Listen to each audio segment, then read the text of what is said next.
স্থানীয় সরকার পল্লী উন্নয়ন ও সমবায় প্রতিমন্ত্রী মীর শাহে আলম বলেছেন, বাংলাদেশকে সিঙ্গাপুর বা কানাডার মতো নয়, বরং পরিচ্ছন্ন, সবুজ ও বাসযোগ্য দেশ হিসেবে গড়ে তুলতে কাজ করছেন প্রধানমন্ত্রী তারেক রহমান। শনিবার সাভারের আমিনবাজার এলাকায় ঢাকা আরিচা মহাসড়কের দুই পাশে বর্জ্য অপসারণ, পরিচ্ছন্নতা এবং বৃক্ষরোপণ কার্যক্রম পরিদর্শনকালে তিনি কথা বলেন। তিনি জানান, প্রধানমন্ত্রীর নির্দেশনায় আমিনবাজার থেকে হেমায়েতপুর পর্যন্ত দীর্ঘদিনের বর্জ্য অপসারণ করে পরিবেশ উন্নয়নের উদ্যোগ নেওয়া হয়েছে।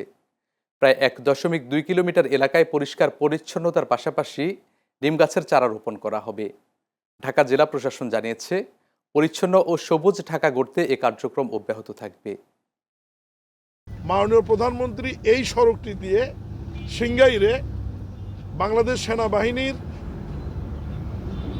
গ্রীষ্মকালীন বা বর্ষাকালীন যে মহড়া পরিদর্শনে গিয়েছিলেন, তখন ওনার দৃষ্টিতে এটা এসছে।